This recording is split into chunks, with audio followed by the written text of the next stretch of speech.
What's up, Squiddos, and welcome back to the 5th lesson of Inkonomics. My name is Joey, and today we're going to be talking about the newest weapon in Splatoon 2, the Splat Brella.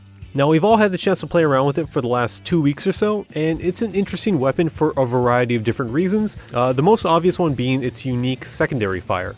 We'll get to those specifics a little bit later in the video, but for now, if you're still not sure which weapon to really use, you can check out the other Inkonomics videos in which I talk about Salmon Run, other weapons to use, a breakdown of which one is best for you, even gear if you'd like. So far, all the Inkonomics lessons have been about an all-encompassing aspect of the game, but this lesson will be all about the Splat Brella, because I feel it introduces enough new abilities and techniques to kind of warrant its own video. But anyway, let's talk about how it feels to use. Now, Brellas are the first brand new weapon type in Splatoon 2, which means they have their own victory pose, they are completely different from all the other weapons in the game, but that doesn't mean they don't share some similar qualities with other weapons.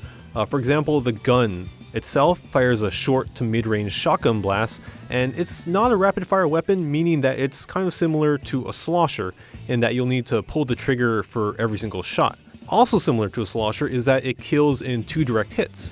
So if you're at point-blank range, 2 trigger pulls, they'll be splatted.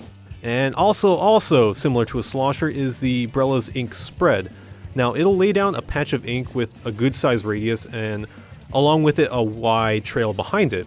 Now, this makes Brellas really good for inking. You can cover some ground really quickly, and for comparison, this is what the ink spread looks like compared with the standard blaster on the left and the standard slosher on the right. So you can kind of see it's very similar and very good for inking. But let's get into the real reason behind using the Brella, which is the shield here. Pressing and holding the trigger will open up the umbrella, and that shield that opens up will guard you from incoming ink. Now, this is a good way to protect against head-on attackers. It can block a majority of special attacks and most weapons. It doesn't protect against everything, like if you have someone going head-on at you, unloading a bunch of ink, it will break down and they will be able to splat you, but it can withstand quite a bit of punishment. Now, I'll probably have to do a little bit more testing after this, but right now it looks like it can withstand a lot.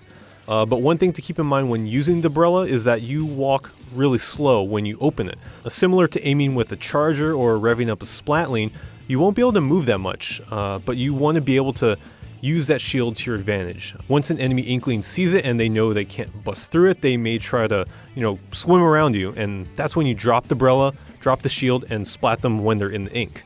But of course, that's not all that the Brellas can do. If you continue holding the trigger, eventually you'll launch the shield portion, which travels in a straight line on the ground, and it leaves behind a trail of ink that you can safely swim behind. Now, the speed is not quite as fast as, say, a curling bomb, and I wouldn't say it's the most ideal way to travel. Like, there is that delay before the shield actually launches that kind of negates the speed increase that you get from swimming behind it. So I wouldn't say it's the fastest way to go, but if you're traveling across uninked territory, it's not a terrible idea. One tactic I actually like doing is launching the Brella towards an enemy, and then you hide in the ink and see if they attack the Brella. Because most of the time when you see it coming towards you, you assume that the person launching it is going to be swimming right behind it. So they might chase after the Brella, in which case you can pop up, splat them, and then be on your merry way. And so for this last portion, I kind of want to talk about my thoughts and kind of opinions on the Brella.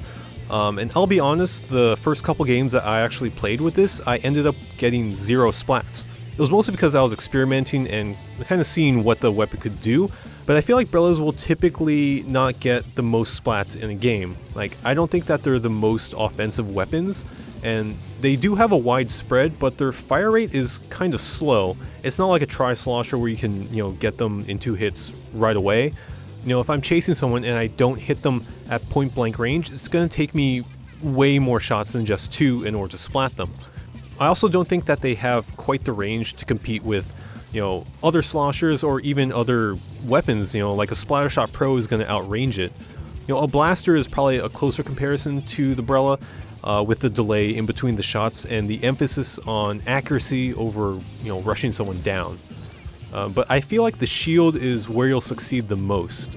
Your approach is going to be very similar to a splatling. Like, you're going to be backing up the shooters in the front, people taking point will probably rely on you to cover them. You can also like survey the landscape and then spot a location that you want to move to, or if you see an enemy Inkling in a duel with one of your teammates, you can launch the Brella towards them and then swim behind it and try to surprise them there. Like overall, if you use a Brella, you'll probably be in a more supporting role than like in the front lines. You know, it is a satisfying weapon to get splats with, but the best way to use it, I think, is probably flanking and, you know, coming at people from the sides, behind them, so you can get a direct hit and splat them really easily. Now, as for recommendations for abilities on your gear, I will say Ink Saver for sure. Now, when just shooting it normally, it doesn't drain too much ink, but it's when you open up the Brella, hold it out, and launch the shield, that's going to drain a third of your tank. And if you're caught trying to use the shield without enough ink, you'll end up putting it away and being a sitting duck for your enemies to splat you.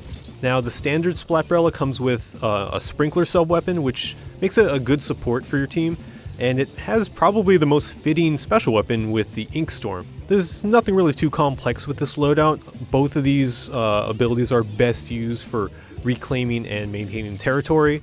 You want to use the Ink Storm usually right away once you get it. You know, there's no reason to hold on to the Ink Storm, you just want to throw it out as soon as you get it. And as for the sprinkler, just make sure you use it generously. You want to throw it on top of high ledges, on top of walls, to make sure it rains down as much ink as possible. Alright, so that should cover just about all you need to know to get started with the Brella. For now at least. People, I'm sure, will be coming up with strategies as they get more familiar with the weapon. So I hope you guys enjoyed this latest Inkonomics lesson. I want to thank you guys all for the comments, questions, and discussions about the game. You know, it's hard for me to know everything, and you guys have been super helpful in the comments, patching the holes in my knowledge.